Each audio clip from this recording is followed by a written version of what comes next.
안녕하세요. 저만의 인생을 찾아가고 있는 40대 여성입니다. 머릿속 정리도 하고 남들에게 말 못했던 가슴속 응어리도 끄집어 내볼까 하여 찾아왔네요. 남편과 저는 지금으로부터 15년 전에 결혼했어요. 제 나이 26살로 지금 생각하면 한참 어린 나이였지요. 저희가 처음 만난 건 중학생 때로 거슬러 올라갑니다. 남편 말로는 그때부터 혼자 저를 짝사랑했다고 하대요. 그런데 그때 저는 그런 건 전혀 몰랐어요. 남편이 자긴 안 쓴다며 저에게 인형이라던가 좋은 볼펜이라던가 싫다고 해도 쥐어주던 기억이 남아있긴 한데 그게 남편은 나름대로 저에게 좋아하는 마음을 표현하는 행동이었다는 걸 나중에서야 알게 되었지요. 이후로 남편은 남고로 저는 여고로 진학을 했어요. 그런데 남편이 고등학교에 진학한 이후로도 종종 저를 만나자고 불러내거나 뜬금없이 편지를 보내온다던가 하면서 서로 간의 연락은 끊어지지 않았네요. 그러다 20살의 봄, 대학생이 된 남편이 저에게 여자친구가 되어달라며 정식으로 데이트 신청을 해왔습니다. 저는 대학을 포기하고 작은 사무실에서 사회생활을 시작한 상황이었지요. 남편과 저 두 사람의 연애만 놓고 보자면 하루하루 즐겁고 행복했어요. 하지만 사귄 지 2년쯤 되던 때 시댁에서 저희 두 사람의 만남을 알게 되셨습니다. 어머님은 저를 불러놓고 제가 문제가 아니라 제 배경이 문제라며 타박을 하셨는데 문제는 어머님의 마음을 제가 이해할 수 있었고 뭐라고 반박할 수도 없었다는 거예요. 친정아버지는 여자의 눈이 멀어 오래전 집을 나가셨어요. 친정어머니는 마음의 병으로 술 없이는 못 사시는 분이셨고요. 그리고 남편과 저는 학창시절을 같이 보냈다 보니 어머님은 이런 제 가정사를 다 알고 계셨네요. 자존심도 상했고 동시에 제가 바꿀 수 있는 게 하나도 없는 상황이었던 만큼 너무 답답했어요. 그리고 한편으론 왜 이런 소리까지 들어가며 남편과 만나야 하나 싶기도 하대요. 남편이 저에게 분에 넘치는 사람 같기도 하고. 그래서 결국 남편에게 헤어지자고 했습니다. 일부러 남편 입대가 며칠 남지 않았던 시점에 이야기했어요. 군대에 가서 저 같은 건 싹 다 잊고 오라고요. 하지만 이게 웬걸 오히려 역효과가 나고 말았습니다. 남편이 어머님 아버님 떨어보라며 저랑 헤어질 바엔 차라리 이 세상을 하직하겠다고 편지를 써놓고 한강다리에 갔거든요. 어머님 아버님이 제가 사는 곳에 찾아와서는 빨리 같이 가달라 하시는데 두 분 다 얼굴이 정말 하얗게 질려 있었어요. 그게 지금도 기억에 생생합니다. 결국 우여곡절 끝에 저희는 다시 만나게 되었습니다. 그때부터는 어머님 아버님도 저희한테 만나라 어째라 그런 소리를 일절 안 하시대요. 그리고 저희는 이후로 아무 문제 없이 꼬박 6년의 연애를 하고 결혼 이야기까지 나오기 시작했지요. 그런데 이 이야기가 어머님 아버님 귀에도 금세 들어갔더라고요. 어머님이 저를 부르시더니 정말로 결혼할 거냐고 물으셨어요. 그리고는 당신은 솔직히 저희가 이렇게 오래 만날 줄 몰랐고 저를 며느리로 드릴 생각도 해본 적이 없답니다. 하지만 남편이 저 아니면 안 된다고 하니 어쩌겠냐면서 대신 당신도 조건이 하나 있다 하시대요. 그리고는 당시 제가 다니고 있던 회사를 관두고 어머님 아버님이 운영하시는 공장에서 일을 하라셨지요. 당신 집안 사람이 되는 거니 당연한 거 아니냐 하시는데 솔직히 당황스럽더군요. 그도 그럴 것이 저에게는 회사를 그만둘 수 없는 이유가 있었으니까요. 제가 다니던 회사는 직원 수는 10명 남짓으로 규모는 무척 작았지만 사장님이 참으로 좋은 분이셨어요. 당신 나름의 목표와 비전이 있어서 직원들 한 명 한 명 먹고 사는 일에 신경을 많이 써주셨지요. 특히 근속 10년차 직원에게는 대학을 갈 수 있는 기회를 주셨는데 대학에 간다는 건 저에겐 간절한 꿈이기도 했거든요. 그런데 이런 제안에 남편이 보인 반응은 뜻밖이었습니다. 제가 자기와 결혼만 하면 그깟 대학 자기가 보내줄 수 있는 거라며 남편 말로는 고민거리도 못 된다는 거예요. 일단 식부터 올리고 같이 살면서 자리만 잡으면 대학이야 언제든지 제가 원할 때 갈 수 있다면서요. 그리고 저는 어리석게도 그 말을 믿었습니다. 오랫동안 저에게 한결같은 사랑을 보여준 남편이 하는 말이었으니 꼭 지켜줄 거라 생각했지요. 그래서 회사에도 사정을 이야기하고 퇴사를 하게 되었습니다. 어머님 아버님이 운영하셨던 공장은 직원 수 5으로 국수와 떡을 만드는 곳이었어요. 규모가 크지도 않았고 체계가 제대로 잡혀있지 않아서 공장 분위기가 무척 어수선했던 게 지금도 기억이 나요. 게다가 저로서는 공장 일이 익숙지가 않아서 하루하루가 고되더군요. 하루 종일 뜨거운 김과 씨름을 하니 집에 가면 얼굴은 벌겋고 온몸은 땀으로 젖어 있기가 일쑤였지요. 힘든 나날이었지만 그래도 불평불만 없이 성실하게 일했습니다. 제 부족한 조건들 전부 다 몸으로 때운다는 심정으로 이를 악물고 열심히 했어요. 그렇게 공장 일에 매달리다 보니 언젠가부터 대학 생각은 안 나더라고요. 생각할 틈이 없었다고 해야 할지. 대신 공장에 욕심이 나기 시작했어요. 공장 주인이 되고 싶다 그런 것보다 책임의식이랄까요. 규모도 키우고 싶고 더 좋은 물건을 만들어내고 싶고 어떻게 하면 더 사업을 확장할 수 있을까 저도 모르게 그런 고민을 하고 있더라니까요. 그리고 이런 제 태도가 어머님 아버님 눈에는 꽤나 기특해 보였던 모양이에요. 공장에서 일한 지 8년쯤 되던 해에 아버님이 저와 남편을 불러놓고는 그간 고생이 많았다며 당신들이 은퇴하게 되면 공장은 저에게 물려주실 거랍니다. 그러니 앞으로도 제 거라고 생각하고 열심히 해보라는 거예요. 그리고 그 이야기를 들었을 땐 공장을 갖게 되었다는 기쁨보다는 어머님 아버님께 드디어 인정을 받았다는 사실이 감격스러워서 정말 많이 울었어요. 그리고 그때부터 저는 전보다 더 열심히 일했습니다. 전에는 단순히 재고 관리나 상품 생산에만 집중했다면 어머님의 말씀 이후로는 마케팅이라던가 품질 보완 같은 좀 더 사업적인 측면을 다듬어 나갔지요. 그리고 그런 저희 노력으로 공장은 새로운 설비를 4대나 들여오고 직원 수도 13명으로 늘어났을 만큼 규모가 커졌어요. 거래처가 늘어난 건 뭐 말할 것도 없지요. 직원들 모두 저를 사장으로 알고 따랐습니다. 그런데 굴러온 돌이 박힌 돌을 뺀다더니 아니 처음부터 제가 굴러온 돌이었던 걸까요? 지금으로부터 2년 전 있었던 일입니다.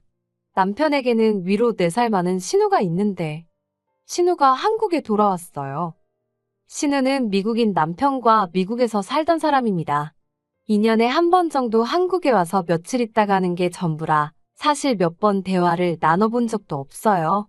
남편 말로는 신우라는 사람 자체가 원래 자기밖에 몰라서 가족들이 어떻게 하고 살고 그러는지 관심도 없대요. 하지만 남편이 뭐라고 말하건 간에 저랑은 접점 자체가 없었으니까 싫고 좋고도 따로 없었지요. 그런데 그런 신우가 미국인 남편과 헤어지기로 했다면서 짐을 싸들고 한국에 온 겁니다. 그리고는 당연히 다른 곳엔 연고가 없으니 어머님 아버님 댁으로 들어가 살기 시작하더군요. 처음엔 어머님 아버님도 덜 적적하시고 좋으시겠다고만 생각했어요. 그런데 언젠가부터 신우가 걸핏하면 공장에 나타나 이것저것 참견을 하고 다니대요. 하지만 이야기를 나눠보면 알잖아요. 저 사람이 뭘 좀 알고 하는 소린지 그냥 떠들어대는 건지. 신우는 아무것도 모르는 사람이었습니다. 그런데 어이없게도 그런 일이 몇 번 있은 뒤 어머님 아버님은 신우가 며칠 만에 아주 전문가가 다 되었다며 이참에 공장을 신우에게 맡겨야겠다는 거예요. 제 귀를 의심했습니다. 10년 넘게 제가 도맡아 해왔고 저에게 주신다고 하셔놓고는 하루아침에 손바닥 뒤집듯 다른 말을 하시다니 믿을 수가 없었지요. 제가 어머님께 진심이시냐고 물었어요. 그러자 어머님이 제 손을 꼭 잡으시며 하시는 말씀이 신우는 당신에게 하나뿐인 딸이랍니다. 그런 신우가 공장을 자기가 하겠다고 하는데 당신이 어떻게 거절을 할 수 있냐는 거예요. 그러면서 저더러 나쁘게만 생각하지 말고 이참에 신우를 잘 도와주래요. 슬프게도 어머님 말씀을 반박할 수가 없더군요. 공장은 여전히 어머님 아버님의 재산이었고 그분들이 자기들 재산을 누굴 주건 간에 저에게는 그걸 따져 물을 권리가 없었으니까요. 그래서 고민 끝에 저는 어머님께 공장을 그만두겠다고 말씀드렸습니다. 그리고는 그동안 제 공장이 될 거라는 이유로 이리저리 미지급하신 월급 전액과 퇴직금을 정산해달라 했어요. 대략 2억이 넘는 큰 액수였지요. 그리고 그때부터 어머님께서 저더러 제정신이냐? 2억이 네 집 개 이름이냐고 절대 못 준다고 아주 난리가 났습니다. 그러면서 5천만 원 줄 테니 그 돈으로 늦었지만 대학교나 가랍니다. 저더러 대학교에 가고 싶어서 환장해 있지 않았었냐고 이제라도 가라대요. 제 꽃 같은 30대를 전부 공장에 갈아 넣었는데 막말로 저를 어르고 달래셔도 부족한 판국에 5천 먹고 떨어지란 소리로밖에 안 들리대요. 그래서 법대로 하자고 했습니다. 2주를 기다렸는데도 가타부타 이런 방구 말씀이 없으셨기에 노동청에 신고를 했습니다. 여기에선 예전에 일하던 회사 사장님의 도움을 많이 받았어요. 회사를 나온 후에도 안부는 주고받으며 살았는데 막상 이런 문제가 닥치니까 도움을 구할 곳이 그분밖에 떠오르지 않더라고요. 그래서 염치불구하고 전후 사정을 설명하니 아는 노무사분을 소개해 주셨지요. 그리고 그때부터는 어머님 아버님이 하루가 멀다 하고 죽는 소리를 하시대요. 그래도 들은 척도 안 했습니다. 이 과정에서 남편과도 많이 다퉜어요.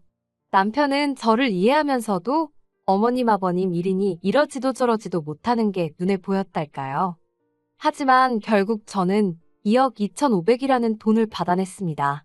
남편 말로는 공장을 담보로 대출을 받아 주신 거라면서. 그런데 그때 남편이 저더러 지독하답니다. 그렇게까지 해야 되겠냐고요. 그런데 그 말이 제 가슴에 비수처럼 꽂히대요. 대학 보내준다는 말에 홀라당 넘어간 저도 잘못이었지만 생각해보면 그럴 능력도 안 되면서 공장 일이 얼마나 힘들고 열악한지 알았으면서 그런데도 나한테 회사를 관두고 결혼하자고 한 남편이 제일 나쁜 X처럼 보였거든요. 그래서 그래 나는 지독한 X라고 이참에 한몫 단단히 땡겨야겠다고 하면서 이혼하자 했습니다. 어머님 아버님하고도 한번 싸워봤는데 너하고는 못 싸우겠냐고요. 그렇게 저는 불과 몇 달 만에 가족이라고 믿었던 사람들과 전부등을 돌리게 되었습니다. 후회는 없었어요. 오히려 이렇게 될 줄 알았다면 처음부터 시작하지 말았어야 했다는 후회만 했지요. 저는 남편과의 이혼 과정에서 받은 아파트를 세를 놓았어요. 그리고는 있는 돈 없는 돈 전부 다 끌어모아서 대출까지 받아서 어머님 아버님 공장에서 멀지 않은 곳에 제 공장을 차렸습니다. 처음부터 이 생각으로 관두겠다고 하고 나온 거였어요. 계획도 없이 움직일 순 없잖아요. 그리고 제가 공장을 차렸다는 소문이 돌자 원래 어머님 아버님 공장에서 일하던 대부분의 직원들이 저에게 연락을 해왔습니다. 너무 감사한 일이었지요. 그리고 저는 그동안 제가 만들어 놓은 거래처들도 일일이 찾아가 상황을 설명하고 그들을 설득했어요. 다행히 대부분의 거래처들 역시 저를 보고 거래를 했던 것이기에 일은 쉽게 풀려갔답니다. 시댁에서는 난리가 났던 모양입니다. 하지만 공장 일이 어떻게 돌아가고 있었는지 제대로 알지 못했으니 그들 중 누구도 제대로 대응을 하지 못하더군요. 그래서인지 고작 한다는 일이라곤 제 공장에 쫓아와 상도도 모르는 X, 산업 스파이 같은 X이라고 욕을 해댈 뿐이었어요. 물론 이런 욕을 듣고 제가 가만히 있을 이유가 없었기에 명예훼손과 영업방해 등으로 계속해서 대응해줬습니다. 그러자 남편이 나서서는 그동안 정도 없냐면서 저더러 적당히 하라는 거예요. 아주 자기 집안을 망하게 해야 직성이 풀리겠냐면서. 그래서 제가 그걸로 되겠냐고 했습니다. 니네 부모는 나를 무슨 머슴 부리듯 단물만 다 빼먹었는데 그깟 집안 하나 망하게 하는 걸로 내 화가 풀릴 것 같냐 했지요. 그리고는 들려오는 소문이 어머님 공장이 위기라 하대요. 제 퇴직금이 다 뭐다 해서 대출받았지. 거래처 70% 이상이 떨어져 나갔지. 아마 어디서부터 어떻게 손을 대야 할지도 몰랐을 거예요. 그러니 오죽하면 신우가 저를 찾아와서는 한 번만 살려달라 소리를 했을까요? 기껏 한다는 소리가 자기는 제가 그렇게 공장에 애착이 있는 줄 몰랐다고, 자기는 이제 공장 일에 관심 없다면서 저더러 돌아와서 다시 맡아달라대요. 어머님 아버님 사시던 아파트까지 담보 잡아서 대출받았다고, 제발 살려달라고 앞에서 닭똥 같은 눈물을 흘려대던데 그 눈물 저도 어머님 아버님 앞에서 여러 번 흘렸었지요. 그래서인지 와닿지가 않더라고요. 다시는 찾아오지 말라 했습니다. 그리고 결국 어머님의 공장은 경매로 넘어갔어요. 그리고 직원들이 말해주기로는 어머님 아버님은 사시던 아파트도 팔았다대요. 그리고 있는 돈 없는 돈 다 끌어모아서 좀 더 떨어진 동네에 작은 빌라로 이사를 가셨다는 모양이에요. 신우랑 남편이 이제 부모를 먹여 살리려나요? 알빵가요. 아직 작은 빌라로 이사갈 여유가 있었다는 게 화가 날 뿐입니다. 그래도 이제 가슴속 응어리나 분노는 조금씩 내려놓으려고요. 힘들고 고달프긴 했어도 꿈을 꾸던 시절이었고 덕분에 지금 이 자리까지 올 수 있었다고 생각합니다. 저는 이제 시부모님이나 남편의 말 한마디에 울고 웃는 여자가 아니라 제 사업을 이끌어가는 당당한 여자니까요.